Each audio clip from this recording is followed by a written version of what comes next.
बिदासर में राष्ट्रीय लोक अदालत का हुआ आयोजन। बिदासर में आज सिविल न्यायालय परिसर में राष्ट्रीय लोक अदालत का आयोजन हुआ। राष्ट्रीय लोक अदालत कार्यक्रम में न्यायिक मजिस्ट्रेट मनमोहन चंदेल व तहसीलदार द्वारका प्रसाद शर्मा ने सरस्वती माँ के चित्र के सामने दीप प्रज्वलित कर कार्यक्रम का शुभारंभ किया गया। वही हम आपको बता दें कि कार्यक्रम में आरजीएस मनमोहन चंदेल की अध्यक्षता में सिविल न्यायाधीश व न्यायिक मजिस्ट्रेट बिदासर में राष्ट्रीय लोक अदालत कार्यक्रम हुआ, जिसमें न्यायालय के विचाराधीन मुकदमों में प्री लिटिगेशन के मामले एवं अन्य प्रकार के मामलों के संदर्भ में सुनवाई कर आपसी राजीनामा के आधार पर मुकदमों की सुलह समझाइश से हल करने का प्रयास किया गया।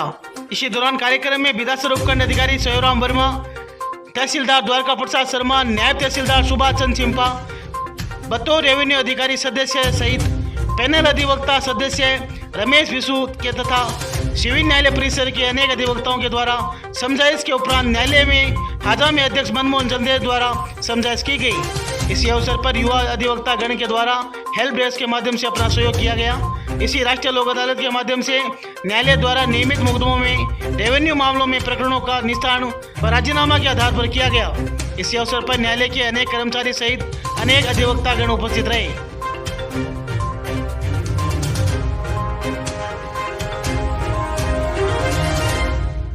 उपस्थित है उसका और सभी का तहे दिल से हार्दिक स्वागत करना चाहूँगा। और इस सुबह की शुरुआत ही बहुत प्यारी हो रही है। जैसा कि सर्वविदित है कि माननीय नालसा, रालसा और डालसा के दिशा निर्देशानुसार आज लोक अदालत का आयोजन किया जा रहा है। और अब तक हमें खुशी इस बात की है कि तकरीबन प्रशासन की ओर से 65 प्रकरणों का और हमारी जो अदालत में प्रकरण लंबित हैं उनमें तकरीबन 80 प्रकरणों का हम डिस्पोज करने में सफलता हमें मिली है। और अभी भी हमारे फर्स्ट सेशन के आंकड़े हैं जो भी अभी चल रहे हैं और सेकंड सेशन तक हमें पूरी उम्मीद है कि इनमें उत्तरोत्तर वृद्धि होगी।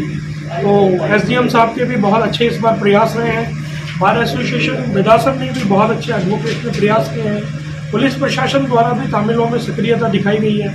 हमारे स्टाफ ने भी बहुत दिन रात काम करके और इस सफलता में अपना योगदान दिया है।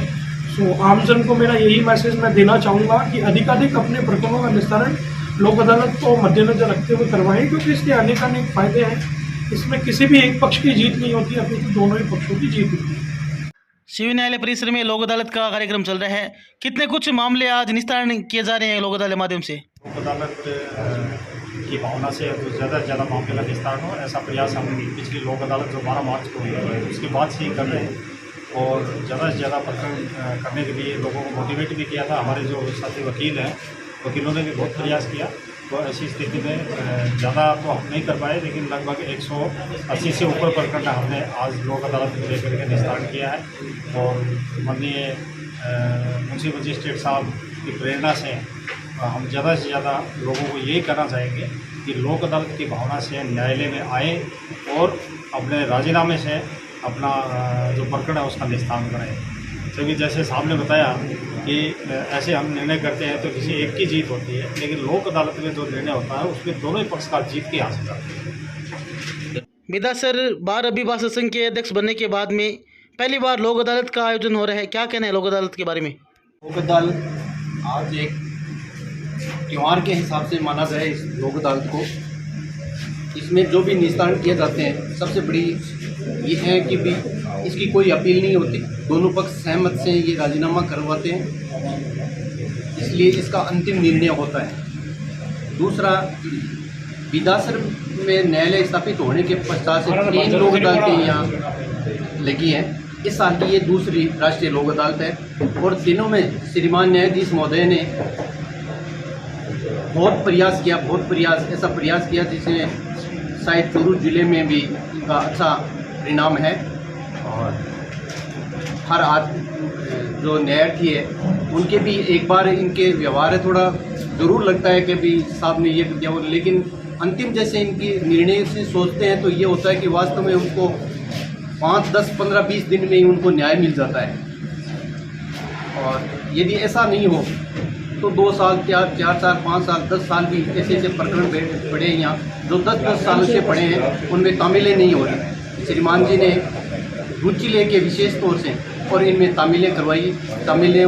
जैसे ही तामील हुई, न्यायाधीश यहाँ आया और उससे पूछा, दोनों से पूछा गया काउंसलिंग की गई। काउंसलिंग से दोनों का ये निकल जाता है कि भी किसके कितने पैसे हैं, उससे न्यायालय को ये भी पता लग जाता है कि भी वास्तविक इनके ये कितने रुपए हैं और उनको दिलवाने का प्रयास करते हैं। उससे दोनों पक्ष संतुष्ट हो जाते हैं। Subscribe now and press the bell icon. Never miss an update.